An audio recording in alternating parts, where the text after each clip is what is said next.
உன் பொண்ணு அடங்க மாட்டா, பேசாமல் அவனுக்கே கட்டி வச்சிட வேண்டியதுதான். இந்த விஷயத்தை அவங்ககிட்ட சொல்லி உடனே பொண்ணு பார்க்க வர சொல்லு வானதி அப்படின்னு காமாட்சி சொல்கிறாங்க. வானதி அவங்க அம்மாவை அப்படியே கட்டி பிடிச்சு முத்தம் கொடுத்துட்டு சந்தோஷமாக பாண்டி வீட்டுக்கு பொங்கல் கொண்டாட போடுறாங்க. நிலா பொங்கலெல்லாம் வச்சு படைச்சிட்டு எல்லாருக்கும் சாப்பாடு பரிமாறுறாங்க. எங்கள் வீட்டில் பாண்டிக்கே கல்யாணம் பண்ணி வைக்க ஓகே சொல்லிட்டாங்கன்னு வானதி சொல்ல எல்லாரும் சந்தோஷப்படுறாங்க. ஆனால் நம்ம பாண்டிக்கு மட்டும் ரொம்ப व्यசனமாக போச்சுங்க. ஏன் வானதி, இன்னும் சேரன் அண்ணாவுக்கே கல்யாணம் நடக்கலை, அதுக்குள்ளே நம்ம கல்யாணத்துக்கு ஏன் அவசரப்படுற? அதுதான் ஒன்னாவுக்கு பொண்ணு ரெடியாக தானே இருக்குது. கல்யாணம் பண்ணி எங்கே வந்து தங்குவ? இருக்கிற ஒரு ரூமில் அண்ணி இருக்காங்க, கொஞ்சம் பொறு வானதி. உங்கள் அண்ணி என்ன உண்மையாவா கல்யாணம் பண்ணிக்கிட்டாங்க?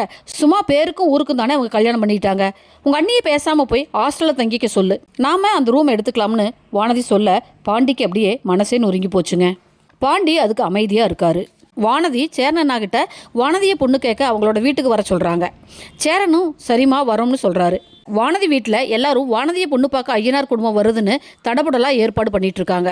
நேரம் ஆகுது, ஆனால் யாருமே வரல. வானதியோட அம்மாவும் அப்பாவும் கவலையாக பேசுகிறாங்க. இன்னும் அவங்கள காணுமே, வந்துருவாங்க, அதெல்லாம் வரமாட்டாங்க, அப்படியே இவளை கழட்டி விடலாம்னு நினச்சிருப்பான் அந்த பாண்டி அப்படின்னு வசந்த் சொல்ல, நீ சும்மா இரு, பாண்டி அப்படிப்பட்ட ஆள் கிடையாது, ஒன்று சொன்னால் கண்டிப்பாக செய்வான். நான் பாண்டி அண்ணனுக்கு ஃபோன் பண்ணி பேசுகிறேன்னு சொல்லிட்டு வானதி சேரனுக்கு கால் பண்ணுறாங்க. நாங்கள் எல்லாம் ரெடியாக தான்ப்பா இருக்கோம், இன்னும் பாண்டி வரல, வந்ததும் கிளம்பி வரோம். பாண்டிக்கு நிறைய டைம் கால் பண்ணி பார்த்துட்டேன், சுவிட்ச் ஆஃப்னு வருது. பாண்டி செல்லை சார்ஜ் போட மறந்துருப்பான்ப்பா, வந்ததும் உடனே கிளம்பி வரும், நீ கவலைப்படாதுன்னு சேரன் சொல்லி ஃபோனை வைக்கிறாரு.